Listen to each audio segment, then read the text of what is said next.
all of these are elements of our contemplation on this day of the appearance in this world of Srila Bhakti Vinod Thakur. So we'll begin with his song, Radha Madhava. Were worshipped by Srila Bhakti Vinod Thakur in, what is it, Choti something, in Orissa. And we'll get into that element of his life when we get into it, when we begin talking. But so Radha Madhava, the deities of Radha Madhava, were, you could say, like childhood deities of Srila Bhakti Vinod Thakur. In the same way that Radha Govinda were the childhood and deities of Srila Prabhupada, or Srila Prabhupada. So, Radha Madhava.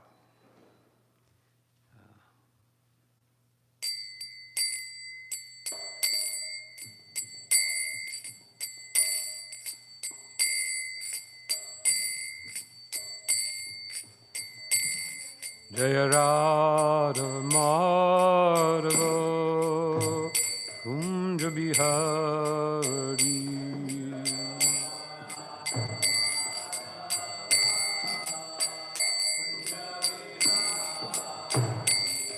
Jaya Radha Madhava Kunja Bihari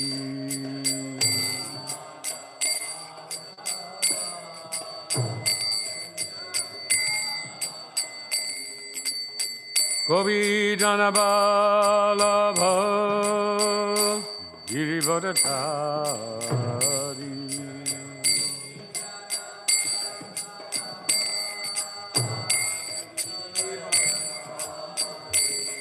Gopi Janabalabha Girivadhatari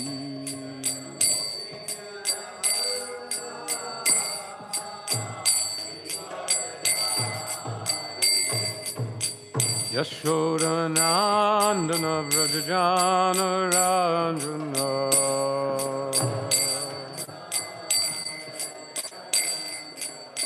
Yashodanandana Vrajajana Ranjana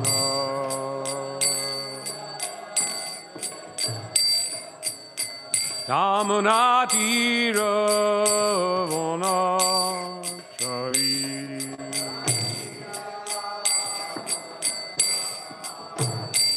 Yamunatira Vanachari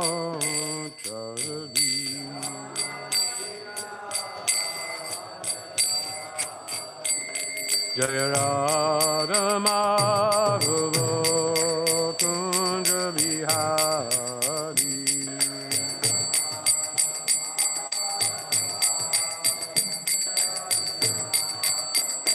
Jaya Radha Madhava Kunja Bihari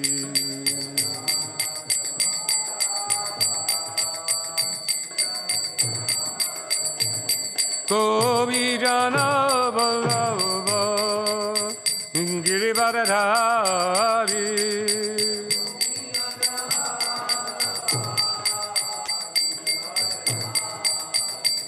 Gopi Jana Vallabha Girivadhatari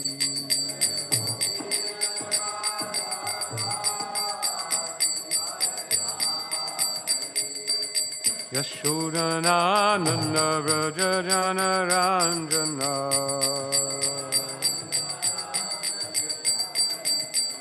Yashodanandana Vrajajana Ranjana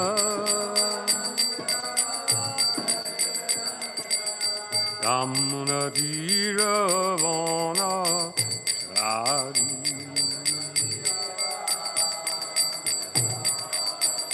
Yamunatira Vana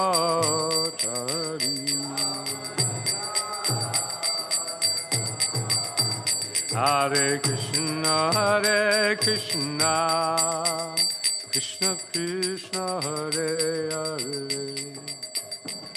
Hare Rama, Rama Rama, Hare Hare.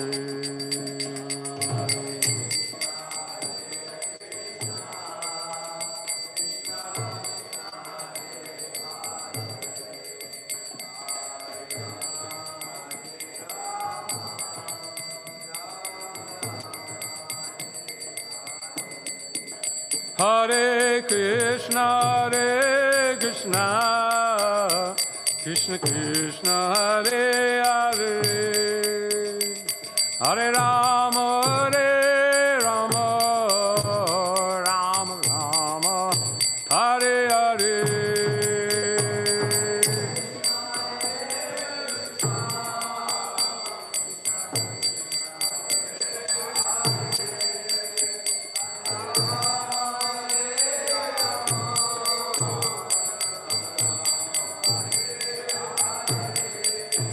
Hare Krishna, Krishna Krishna, Hare Hare, Hare Rama, Rama Rama, Hare Hare.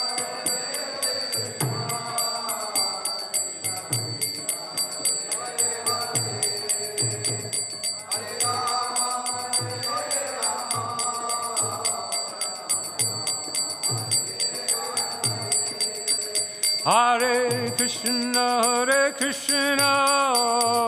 Krishna Krishna, Hare Hare, Hare Rama, Rama Rama, Hare Hare.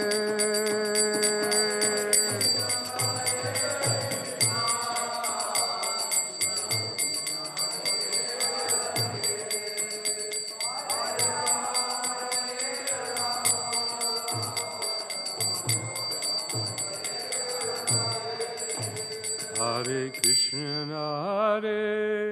Krishna, Krishna Krishna, Hare Hare, Hare Rama, Rama Rama, Hare Hare.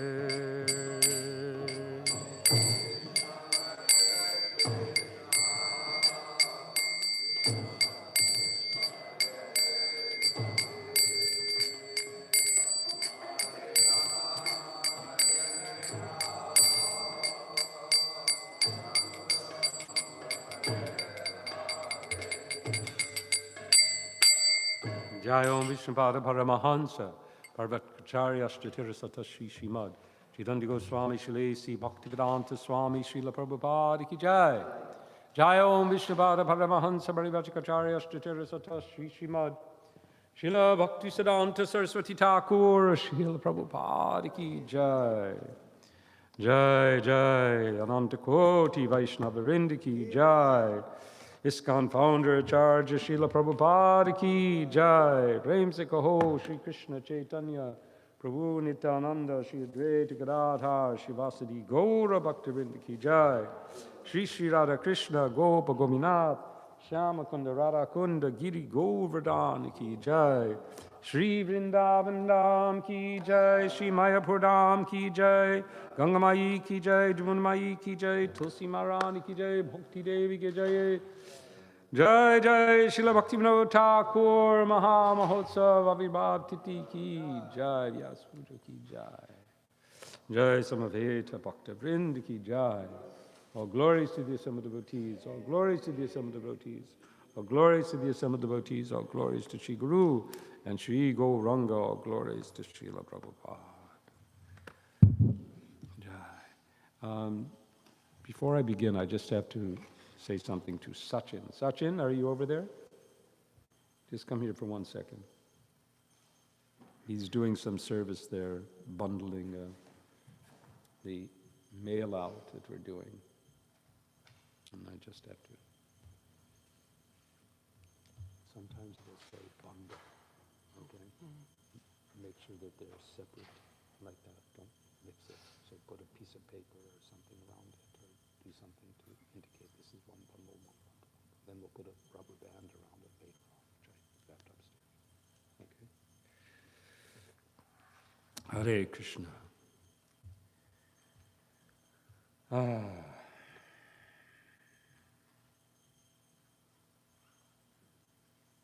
me see if I could have spent a lot more time preparing for this class. And one thing I want to do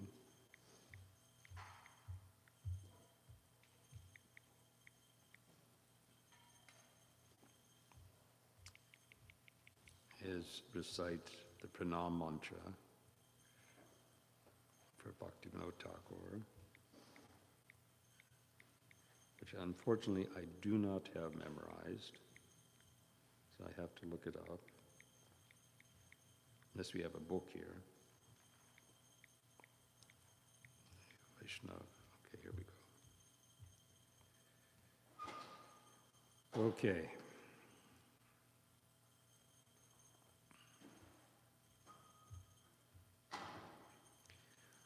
You can recite after me. We'll also be doing, I believe we should be doing Pushpanjali later at 12 o'clock, but I'm not sure. Oh, you already did all Pushpanjalis. Okay. I missed because I was preparing. And Mayapur, we always, anyway, it's a different story. So let's just do it one more time. Namo Bhakti Vinodaya Sachidananda Namine Gora Shakti Sarupaya Rupa Nugavarayate. I offer my respectful obeisances unto Sachidananda Bhakti Vinod, who is transcendental energy of Chaitanya Mahaprabhu. He is a strict follower of the Goswamis, headed by Srila Rupa. So much could be said, so much can be said, and to say something today. Let's see if I can get this going. Oh, yes, good.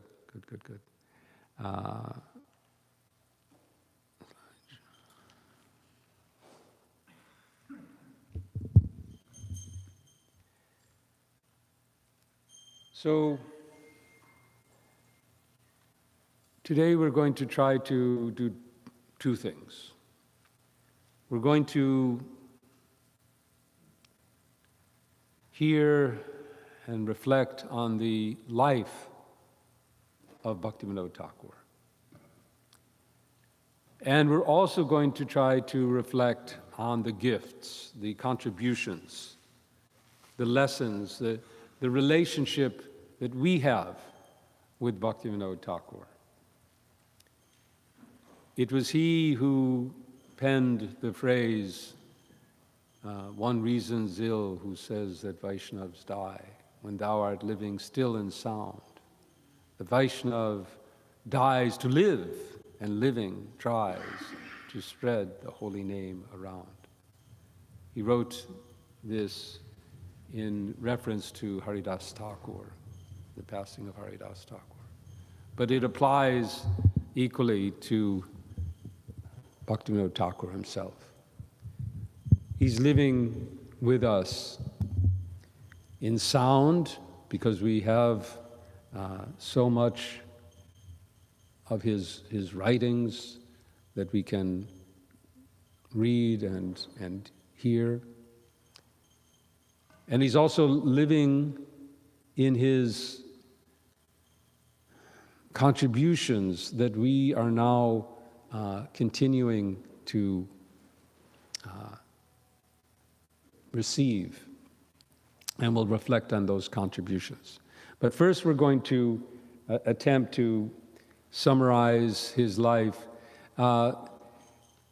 Those of you who are active on the internet, like me, all the time, all day long practically, are familiar with a I think it's actually next to, Google search or whatever. It's the most popular website on the internet. Wikipedia. Okay. Wikipedia. And a lot of Wikipedia is not, in terms of our information, is not so complete.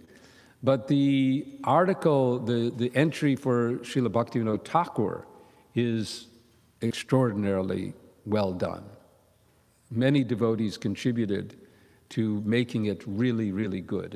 It's one of the best examples of what we could be doing.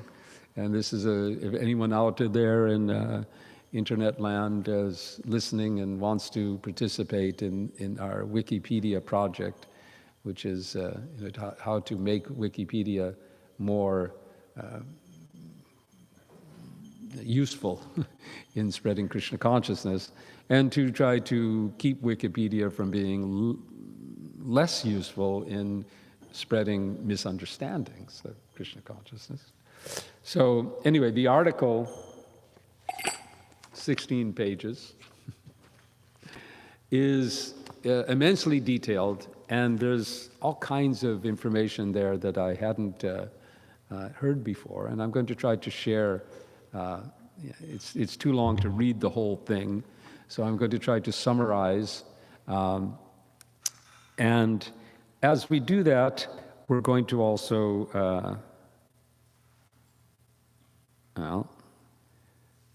look at pictures. Okay. So, to begin, Bhaktivinoda Thakur, he was born as Kedarnath Datta. So Kedarnath Datta will be speaking about Kedarnath. In the 2nd of September of 1838. He was born in a village. Sound is not working again?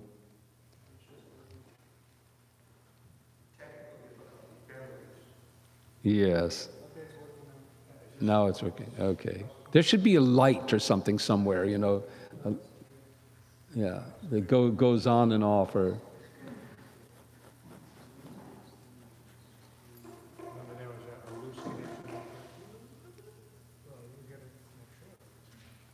okay.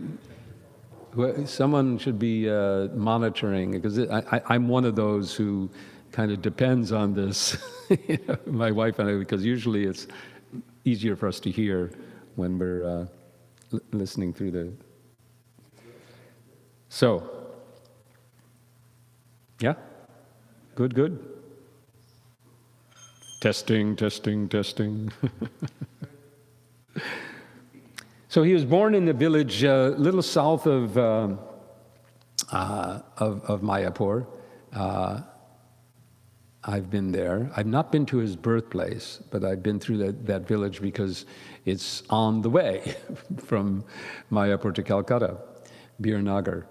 At the time it was called Ulu. And just to summarize, he was born there. His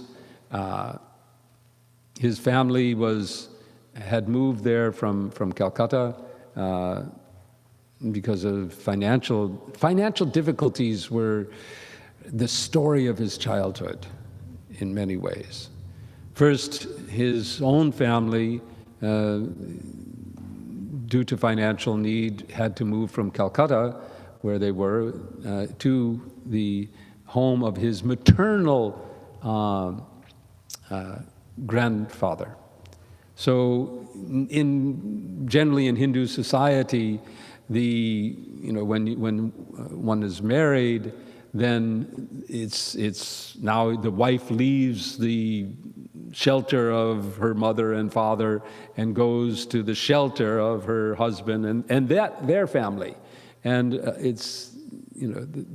now it's their responsibility. But Bhaktivinoda Thakur's father and his family were in some hardship, whereas his mother's family was very wealthy, very, very wealthy. They were major. His grandfather was a major landowner in that area. And it's described that they moved to the palace of his grandfather. However, life was not so easy. His, I think, two brothers, and I'm going to try to refer here. Okay, let's see.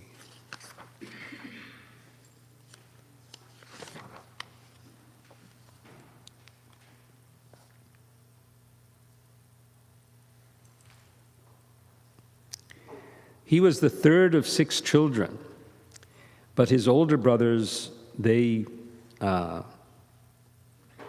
away before he was born.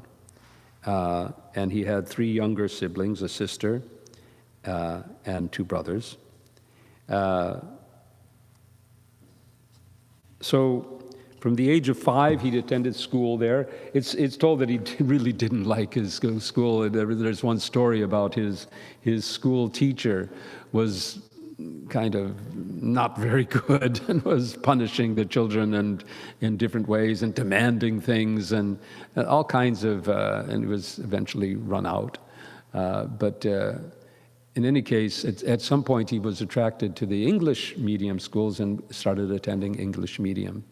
But he remained there in the village until financial difficulties hit again because it's described in this article, the oppressive, what's it called, the...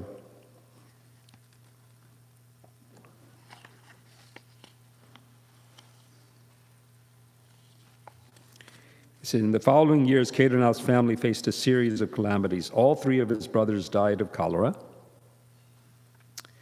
and his father then died. And so now he's fatherless. His mother's a widow.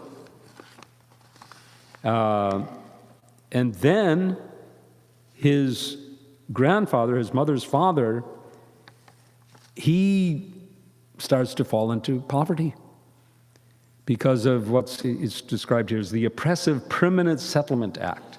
The British, I mean, those of you who grew up in India probably know more of this history, but it was not for nothing that the Indian population were rebelling against the British. The British oppressed the Indian population in so many different ways, extracting, sending in. How did the empire become so wealthy? Because they stole and they looted and they pillaged in a nice way with good language and proper manners, but at the core, just and I don't want to use the kind of language that they probably did use in their parlor sessions to describe the Indians, but it was not pleasant. They'd get what we can,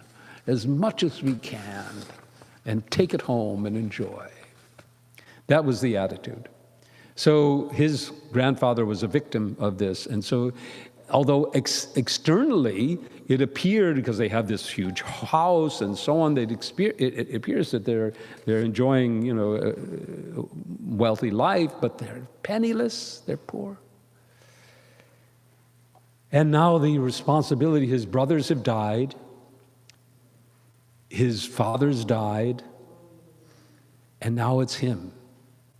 And he's 14 years old, something like that. He's a very young man. And it's all on him. He describes this. Kedarnath recalls, everybody thought that my mother had a lot of money and jewelry, so no one would help. All her wealth was lost, except for a few properties. There was so much debt, and I was full of anxiety. I was unqualified to look after the affairs of the estate. My grandfather's house was huge. The guards were few, and I was afraid of thieves at night. So I had to give the guards bamboo sticks to carry. That was his young life. And in this article, it describes that these hardships, they provoked his introspection. They provoked Bhaktivinoda Thakur's lifelong search for and discovery, you could say, of meaning and truth beyond the externals. So life progresses, and finally, he's able to, it also describes in this article how during this time, although he was drawn towards pondering the meaning of life, he was not drawn to the contemporary practices of the Hindu society, the various worships and this and that and all the various things going on in the name of religion. He found it to be, he was very smart, and he's finding, like many of his British contemporaries, and what we'll hear about later, the Bhadralok that he became involved with. So, as I said, he is finding it life extraordinarily difficult. On one occasion, for some business, he visits Calcutta. Let's remember, he was not born in Calcutta. He was born in this village, and now Calcutta. He visits Calcutta, and he's a young man now. He's, 15, 16, I think approaching 17 years old. He's in Calcutta, and he starts to imbibe the atmosphere, and he's very much attracted, but he's responsible. Finally, one of his uncles, who is an editor, his name is, what is it here? Kashi Prasad Ghosh. So Kashi Prasad Ghosh convinces, he's described as a famous poet and newspaper editor. So in 1852, he was born in 38, so 40, 1852, he's only 14 years old. He's only 14 years old. And by the way, he's already married. I skipped that. That he's been married, as the custom was, to a 5-year-old girl. He's 12 years old and he's married. Of course, they don't have relationship, but still he's, his path is being settled, and his householder life is being already projected. But now he's got to establish himself, so he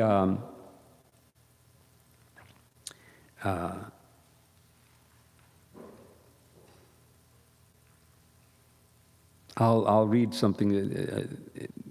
During that time, his Vaishnavism starts to awaken. It's stated here that it was at that time that an encounter with a simple old woman who advised him to chant the name of Ram made an unexpectedly profound impact on him, planting the seed of the Vaishnava faith. So as I said, new challenges. He visits Calcutta. His Kashi Prasad Ghosh convinces finally his mother and sister to let him go to Calcutta to get himself established, to further his studies. So in 1852, he's 14 years old, he moves to Calcutta to stay with Kashi Prasad Ghosh. So now, this period, this is this really formative period of Bhaktivinoda Thakur. First of all, he excels. He excels in his studies. His English is developing to, if you read his, we hear about his first publication, and I've looked it up and I was reading it, and his English is just extraordinary. But not only is he learning and studying, but he is associating with the leading people of that day in the Bengali community. The term used at that time was Bhadralok. Bhadralok in Bengali literally means Bhadra gentle or aristocratic, and the aristocratic people, the gentle, the fine, sophisticated people of Calcutta. Educated in English. One name that you might have heard of is Rabindranath Tagore, is counted in that. Ram Mohan Roy. I didn't know, but one of the prominent figures, Ishwar Chandra Vidyasagar, who is very well known all over. Any of you have spent any time in Bengal, you'll see these names everywhere. Ishwar Chandra Vidya, because all the colleges and the places, they're all named after all these different people. So these are the eminent personalities of the 19th century, the mid-19th century. This is right in the middle. This is the churning time of India. India is just going through this incredible metamorphosis. On the one side, the British, they've taken over, but they're oppressing in so many different ways, to the extent that there's an attempt to overthrow them. This is the same time as the mutiny of, was it 18? Do you remember the day? 1850 something. The great mutiny in Lucknow. Anyway, the date is around this same time. So there's rebellion in the air. There's reform in the air. It is a time. Sometimes it's called the Bengali Renaissance. It's a really extraordinarily creative and churning time of thoughts and ideas. And here's Bhaktivinoda Thakur, just right in the Kedarnath, right in the midst of this. In the house of his uncle, people coming, you can imagine, he's sitting there, young man, but these eminent luminaries of the Bhadralok are coming for what's it called in Bengali? It's called what's not alap, but ada. Ada is this, conversation, stimulating. Nowadays, who talks anymore? Everyone's just on their phones and so on. But when you didn't have, these devices to distract you, then to keep yourself entertained and keep yourself enlivened and so on, you talked with each other. And you actually, there's conversation. And even today, there are coffee houses in Calcutta where people just go to talk, sip a little coffee and just talk and argue. And it's a whole game. Yes. And they may play cards in between of it. So, anyway, so these are intellectuals, though, so they're there to talk and to discuss, and their ideas, and Kedarnath, he's also being educated, and he's reading, and he's exposing himself. He makes friendship with a Unitarian minister who is talking about the universal concepts of Jesus's teachings and so on. So he's really getting steeped in the mood of the time. Okay. So, I won't get to all the things people that he's associating with, but he finally enrolls in 1856. So, what is that? Now he's 18 years old, and he goes to college. So that's kind of normal time, right? So he's been doing studies, and now he's gone to college. He's going to college at the Hindu College, Calcutta's leading school. And there again, he gets more and more involved in the Bhadralok community, learning absorbed in their thoughts and ideas. So then at about the same time, however, a violent outbreak of cholera wiped out the whole village of Ulla, killing his sister, Hemlata, and barely sparing his mother. So now all his family's gone. His father's gone, his brothers and sister are gone. He only has his mother. He brings his mother to Calcutta, and he writes, At that time, I was 17 years old, and I had to face terrible hardships. There was no money. I could hardly speak to anyone. Everyone thought that my mother had a lack of rupees. You know, a lack of rupees in that day would have been $1 million, practically. No one believed that we were poor. I saw no hope. My mind became apathetic. The house was empty. I had no strength, and my heart was dying of pain. So, it's described here that in this situation, the writer here, finding himself disoriented, he sought shelter and solace in his friendship with the Tagores, Rabindranath Tagore and Abhinavendra Tagore. He started reading, and he started studying Sanskrit, started reading philosophy, the books of the Brahmo Samaj, this Unitarian minister that I mentioned, and he moved his wife to his wife also, but his mother. And then he didn't find, he says here, finding a well-paid job in Calcutta, so he was not finding a good job with his qualifications and his ethical values.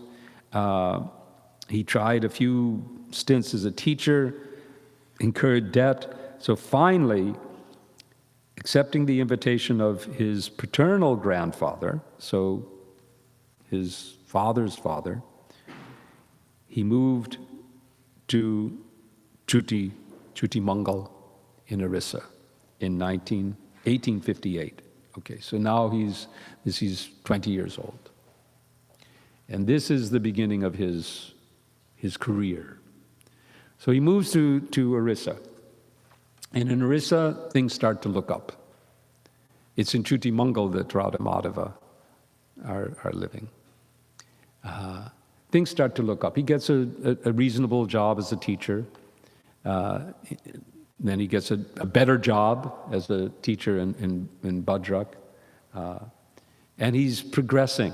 His things are starting to come together for him. His finances are improving. And then he has his first son in 1860. But Kedarnath's life is not an easy life. He's lost all of his siblings. He's lost his father. And now he loses his wife. Shortly after the birth of his first son, his wife dies. And now, faced with a small child, he marries Bhagavati Devi. Bhagavati Devi then becomes his lifelong companion, an extraordinary Vaishnavi. She is, we could do I don't know much about her, but we do know, and I've not been, okay. So here we see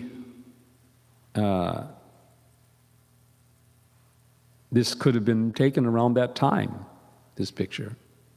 Doesn't look kind of, he's could be around 20 years old, and of course this son is, this must be a little later than that, but still a young man. This picture here is purported to be in Mayapur, but I think he may be too young for that. But ultimately, this is what what Bhagavati gives him. A brood of 13 children, one of whom is Bhakti Siddhanta, who I believe is the personality on the, I don't know if you can see my cursor. Can you see my cursor? No, okay. I have another thing that I don't have here, but on the top, your left, I believe that's Bhakti Siddhanta Saraswati Thakur.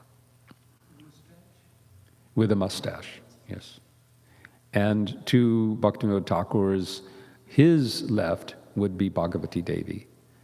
And behind her, I believe, would be his first child, his first child, who's his daughter.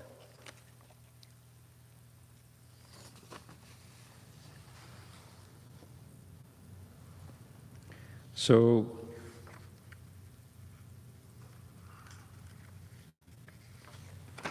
he moves there, and he begins teaching. Actually, no, his first child is a son, I'm sorry. So I'm not sure who that would be. He gets various positions, and I do encourage you to read this all. There's so much detail that I'm leaving out.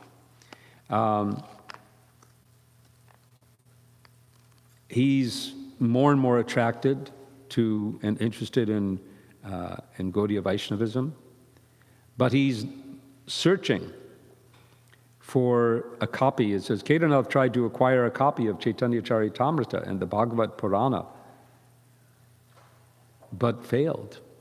So this gives us an idea of the state of Gaudiya Vaishnavism during this time of 1858, 1860.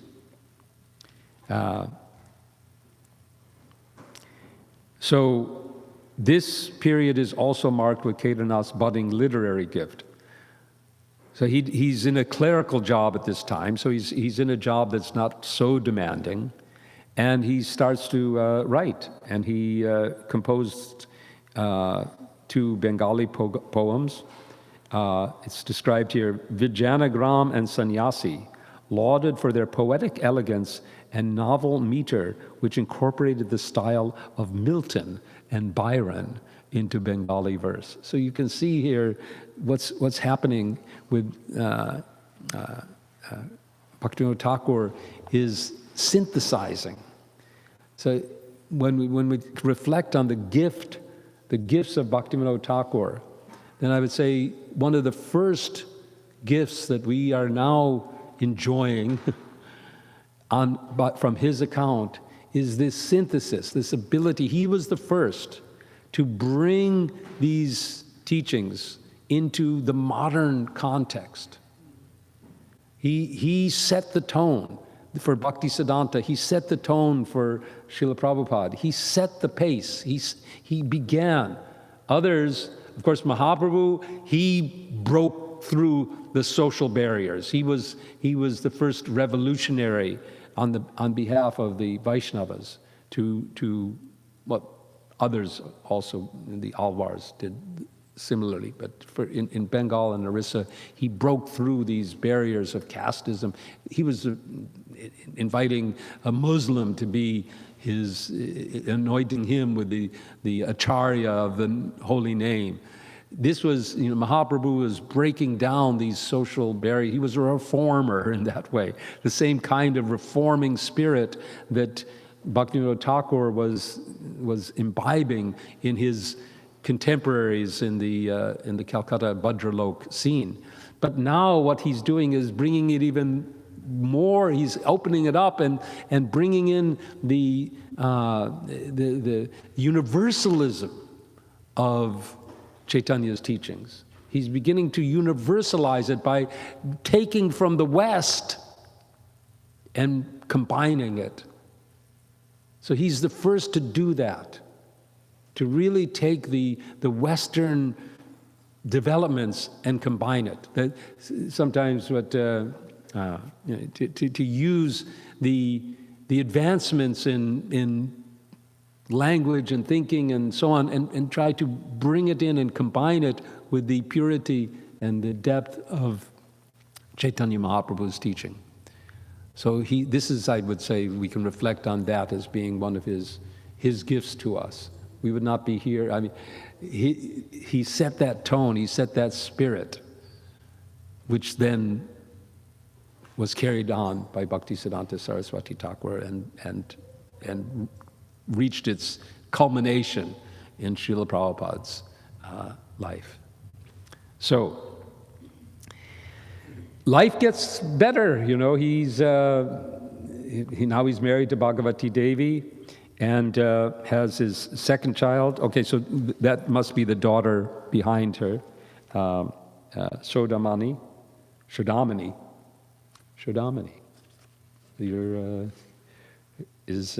I didn't know that.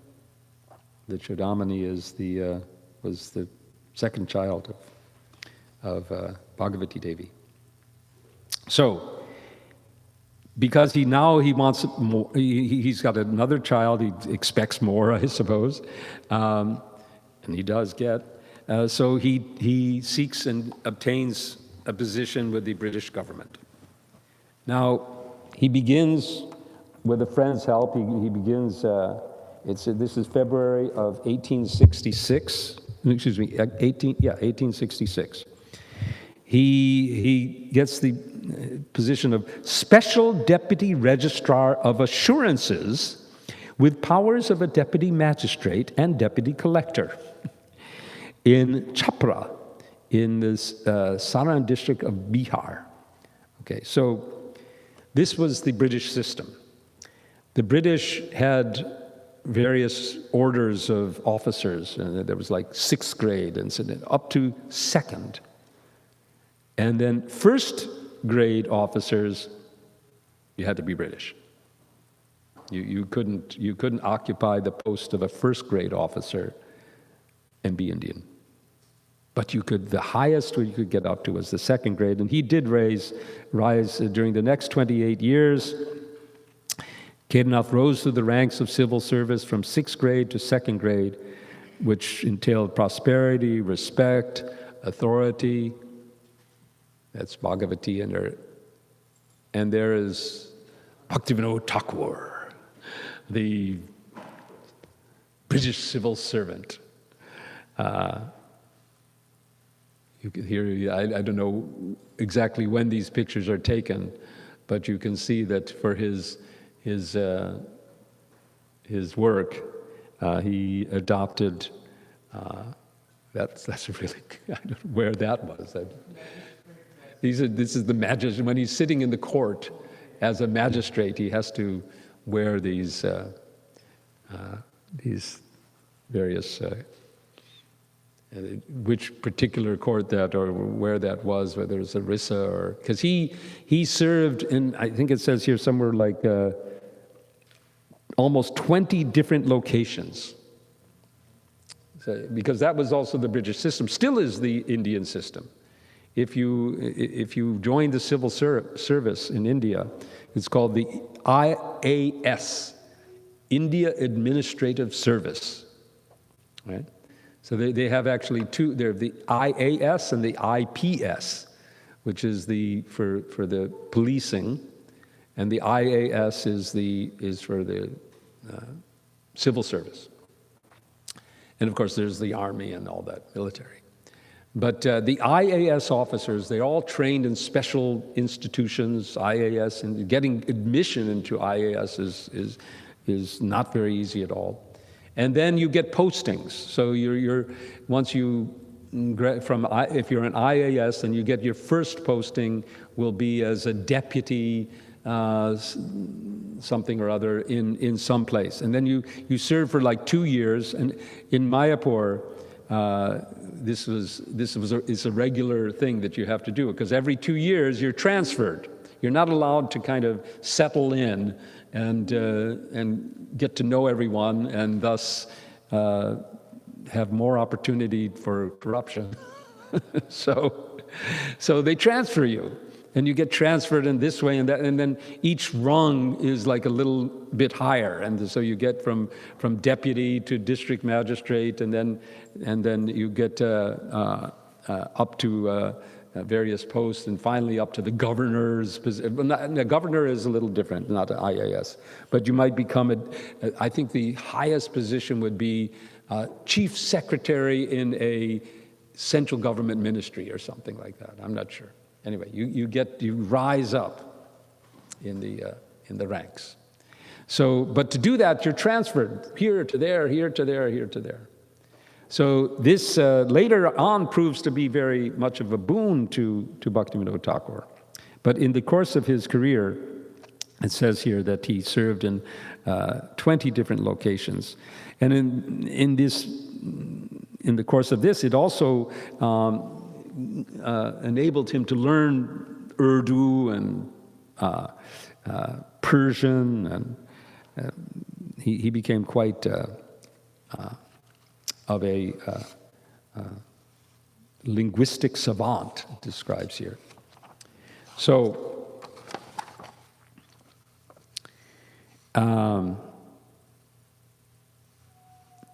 here then it describes, when Kedarnath suffered from prolonged bouts of fever and colitis, he took advantage of his paid leave, sick leave, to visit Mathura and Vrindavan. And his interest in Vaishnavism grew. After an 8-year search, okay, so now we are in 1868. So 1868, okay, so now he's 30 years old. He was 20 when we last we noted. Now he's 30 years old. He finds Chaitanya Charitamrita. He finds a copy. Finally, he's been searching for a copy of Chaitanya Charitamrita. Can you imagine the state of Gaudiya Vaishnavism at that time, that took him 8 years to find a copy of the Chaitanya Charitamrita? So, just reflecting how fortunate we are today. By the way, it's 9:05, and I asked if I could go longer because we're not having breakfast. So I thought I'll take the breakfast time. Is that okay? Till 9:30? Can we do it? Is that all right? If anyone has some service that they have to go for, that's another story. But if you don't have, since we're not eating, we can hear. So he writes, my first reading of Chaitanya Charitamrita created some faith in Chaitanya.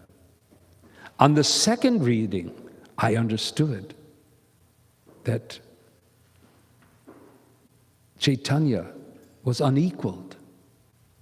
But I doubted how such a good scholar with so high a level of prema could recommend the worship of Krishna. Such a questionable character. So this is, because by the way, this is what had happened to Chaitanya Vaishnavism.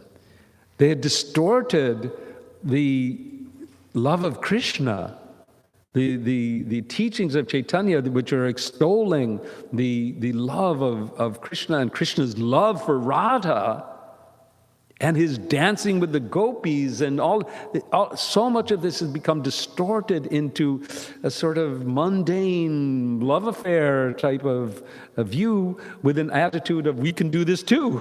And we have the Prakrita Sahajias, we have the Bowels particularly. The Bowel community of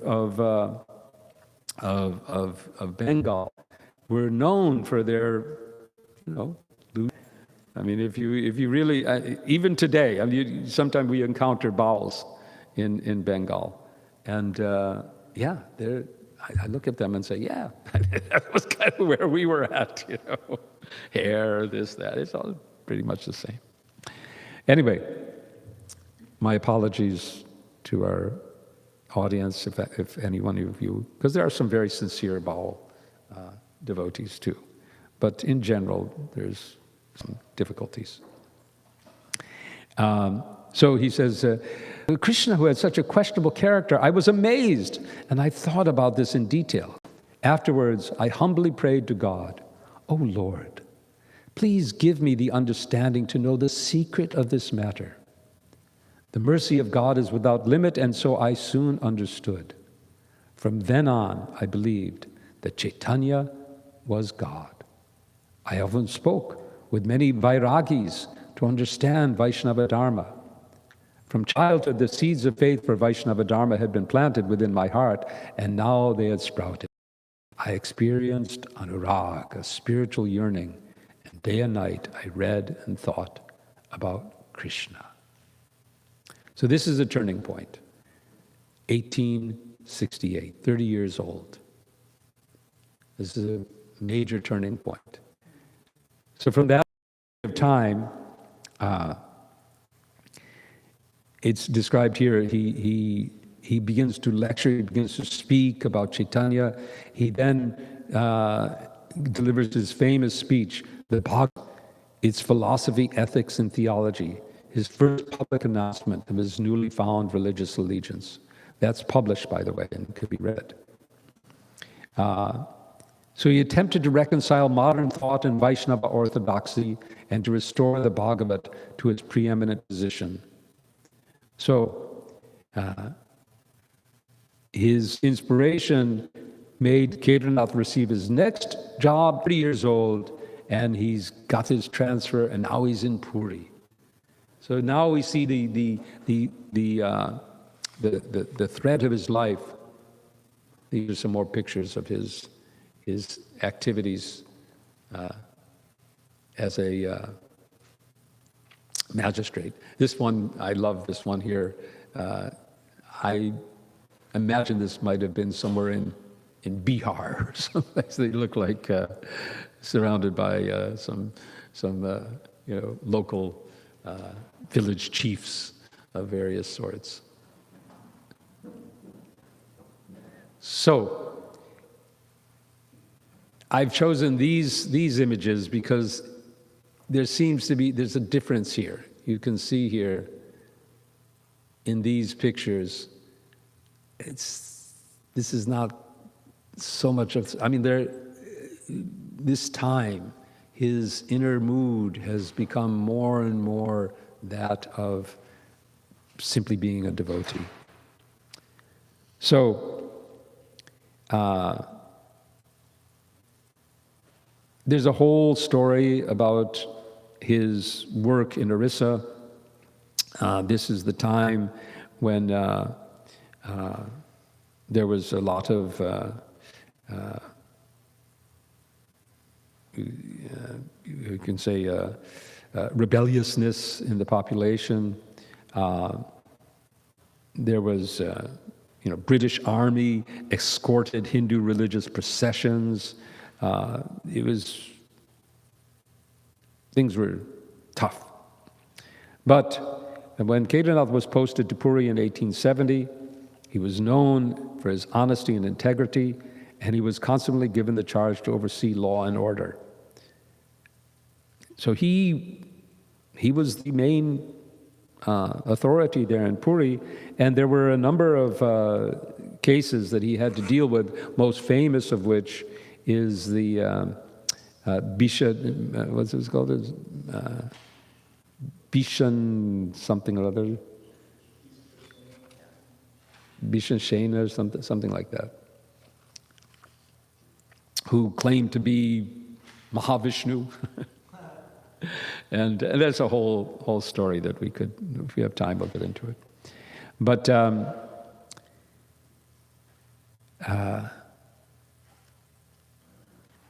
he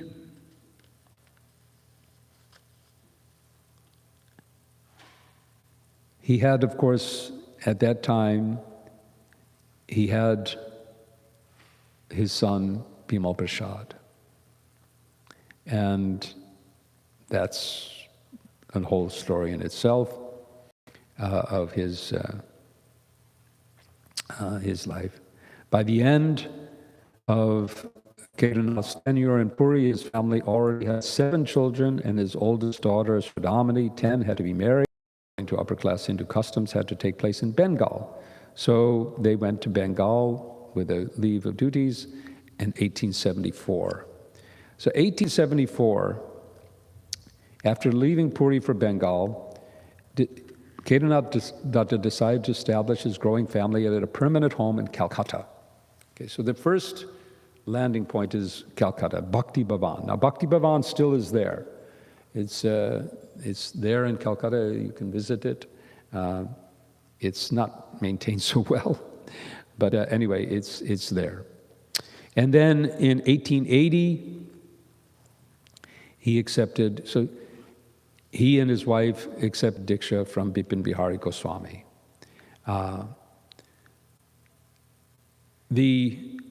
So now we're entering into this period, this second period. So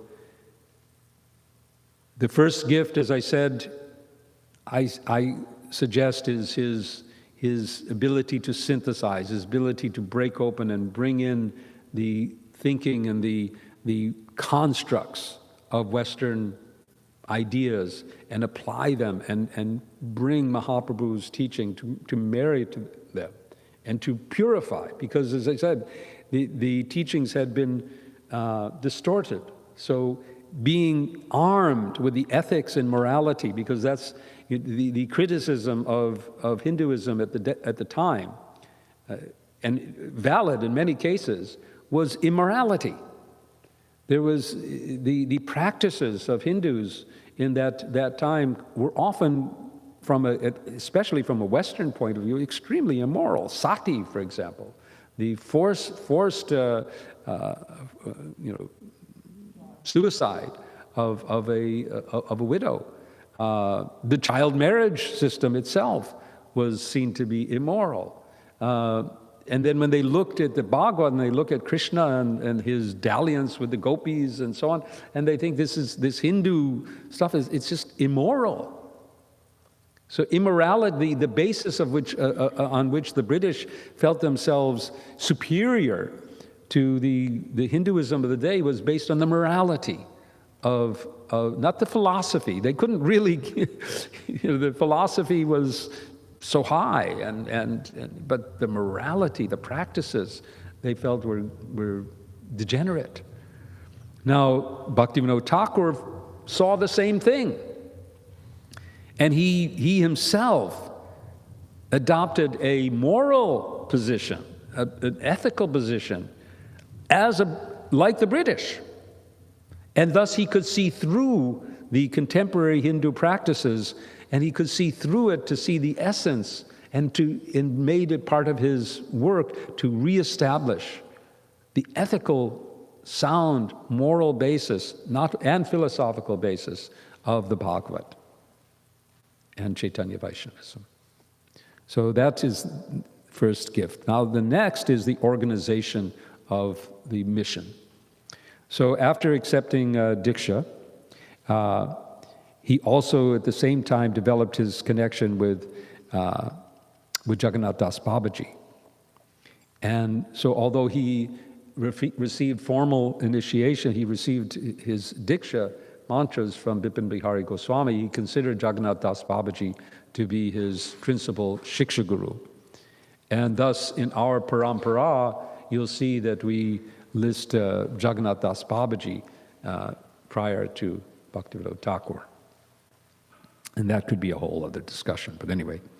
In 1885, Kedarnath Datta formed the Vishva Vaishnava Raj Sabha. It's interesting, there's various definitions of this. One says the Royal World Vaishnava Association. I've heard that other translations, that because Vishwa means global or worldwide, right? Vaishnava, we know. Raja is king, or here is royal. And Sabha means association. So you can parse this name in different ways. So Vishwa Vaishnava Raj Sabha. So Vishwa Vaishnava Raj Sabha. So the Raj Sabha today in India, the Raj Sabha is like the upper house of the parliament. So you can say this is a universal, global Raj Sabha of Vaishnavas. But another translation is Vishva Vaishnava Raj Sabha. That the Raja of the Vishwa Raja, the global leader of the Vaishnavas is Chaitanya Mahaprabhu. So the Vishwa Vaishnava Raj is Chaitanya, and the Sabha is that association that is dedicated to him. So in any case, either way you parse it, it's a grand vision. It's a grand vision. Let us associate. Let us have a formal association. Up until this point, we have various gurus and their sanghas. We have various acharyas that have appeared. But there's no association. There's no formal association. Prior to this, the Bhadralok, they had formed the Brahmo Samaj. Various associations had been formed under the British auspices. So again, we see Bhaktivinoda Thakur taking from the West, the organizational,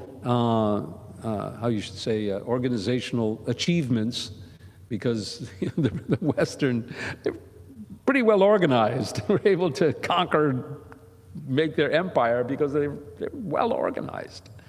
Without force, they could do a lot of stuff just because they're really well organized. That's a hint for all of us. It just brings me to mind, I'm sure all of you have heard this extraordinary Leela of Srila Prabhupada in his last days with us. You all know when he called Giriraj to his room and asked, how will this movement continue? And Giriraj's response was, well, Srila Prabhupada, if we'll keep chanting our 16 rounds and follow the regular principles, we can push on the movement. And Srila Prabhupada, he's weak at that time. This is the middle of the night, too. He simply says these words, intelligence and organization. Intelligence and organization. So Prabhupada held organization in very, very high esteem.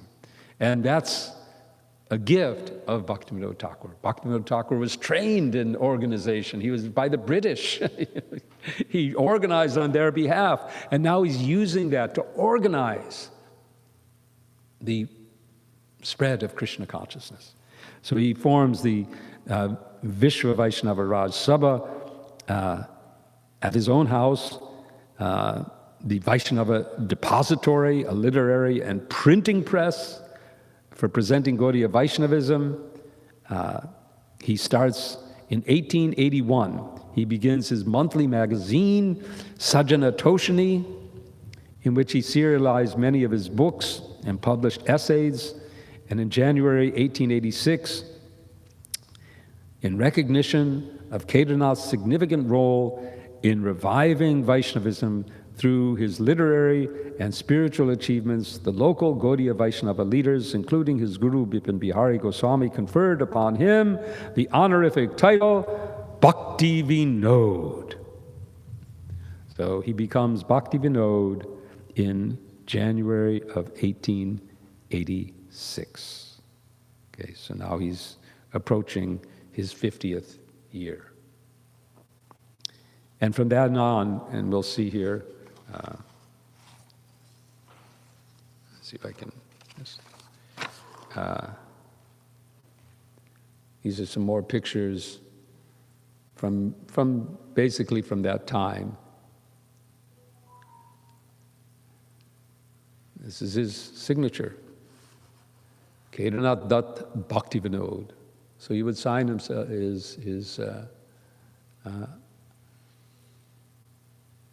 the first one is in Bengali, Sri Kedarnath Bhakti Vinod.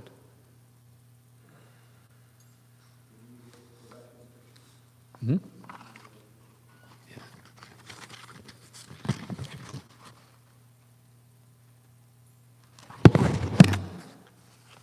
So he becomes Bhakti Vinod, 1886.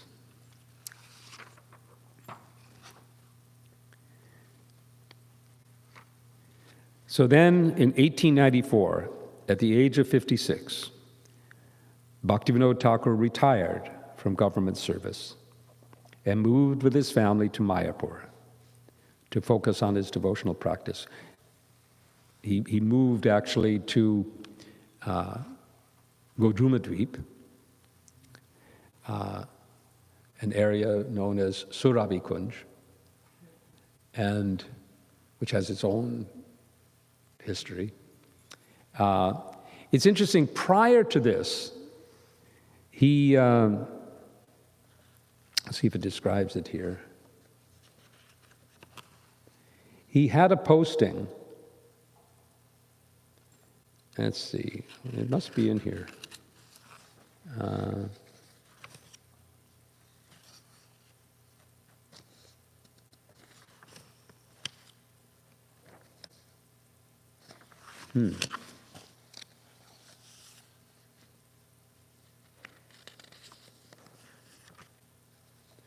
Yeah, so this doesn't, there's something, yeah, okay, well, I'll just from memory. He had a posting. His interest in he was still in the government service when his interest in understanding the birthplace of Mayapur became, birthplace of Chaitanya Mahaprabhu became prominent. That's my recollection.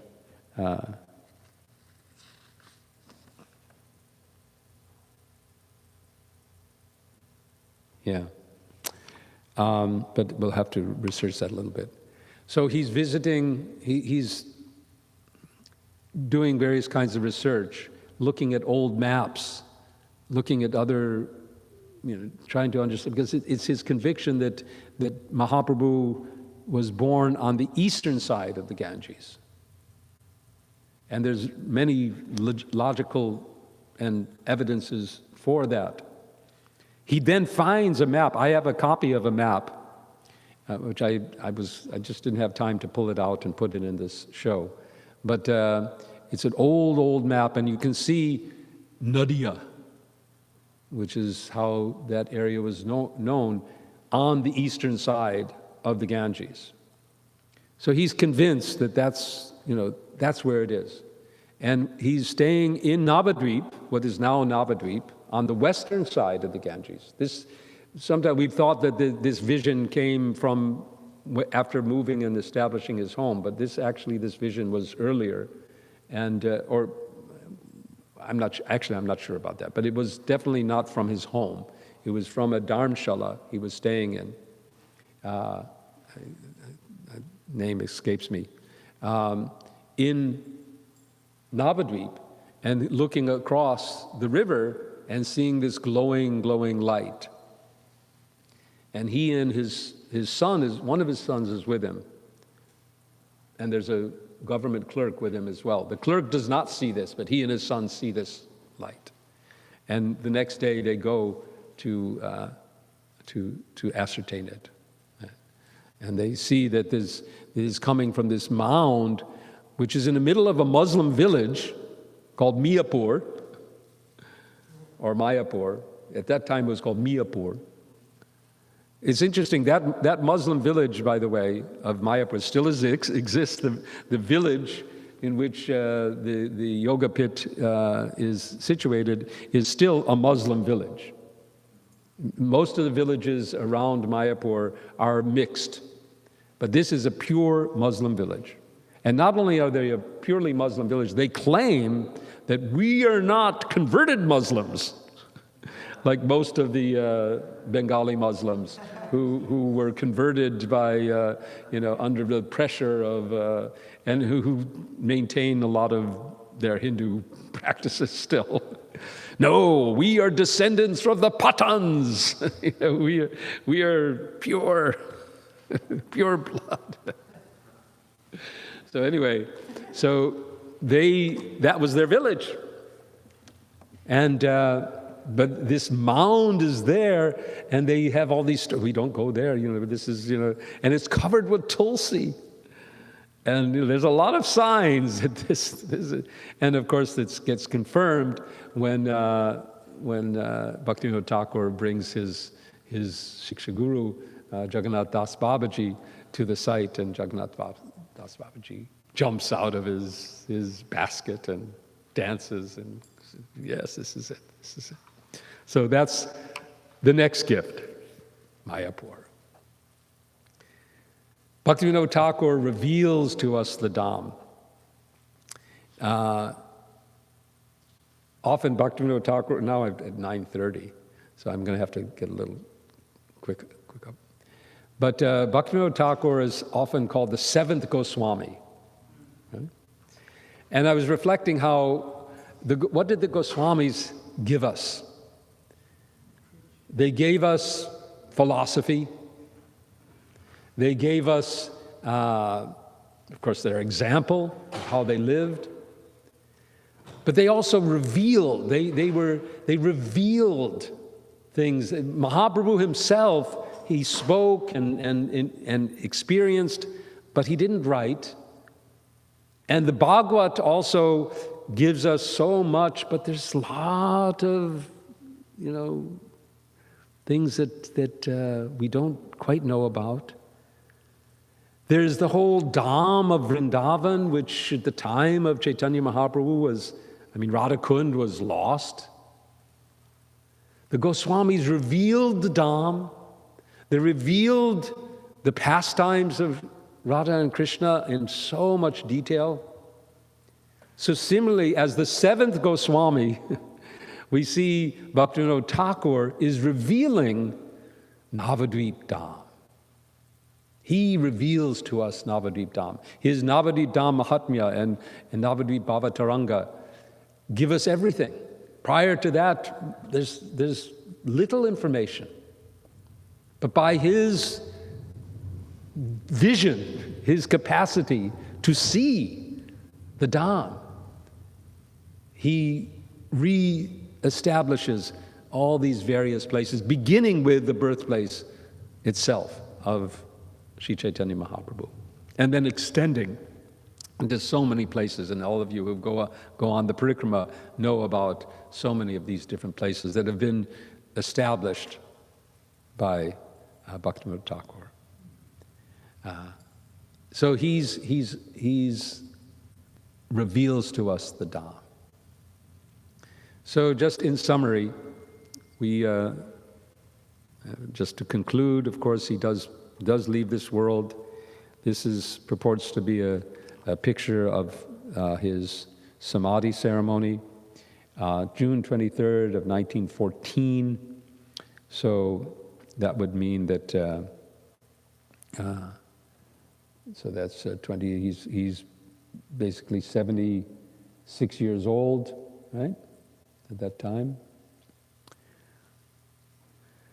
I was just reflecting, what he did. I'm 72. What have I done in my life? And what Bhaktivinoda Thakur accomplished in his life. But so he gave us this synthesis of West and East. He began the process of organizing. He also established the Namahata. First, the Vishwa Vaishnava Raj Sabha. He established Namahata. He established the process of organizing the dissemination of Mahaprabhu's teaching through modern media. He printed, he started a magazine. He revealed the Dham. And he revealed so much of Chaitanya Mahaprabhu's Leela to us. So we have so much to be grateful for, so much to be thankful for. Srila Bhaktivinoda Thakur. So I'll end here. I don't want to go too much farther. But there's so much more you can read and study, sing. His songs are another amazing contribution. His own literary work, his poetry. And we can be, by the way, excused if we, although I don't know, I find Srila Prabhupada's writing to be extraordinarily attractive as well. But there's this story of Guru Das who was in conversation with Prabhupada and he had to admit that Bhaktivinoda Thakur's writing was just extraordinarily attractive. He is a great poet. And Srila Prabhupada has carried on that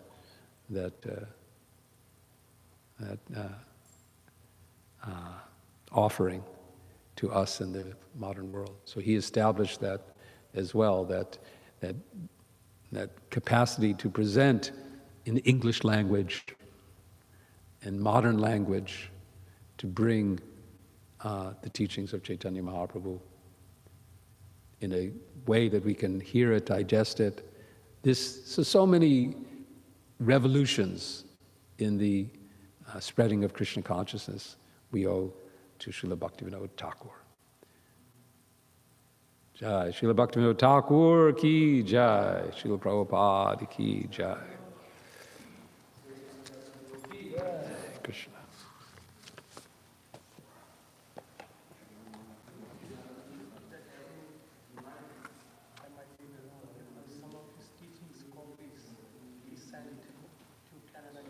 Yes, we failed to mention that 1896, the year of Srila Prabhupada's birth, his Chaitanya Life and Precepts arrived at McGill University in Canada. So another contribution.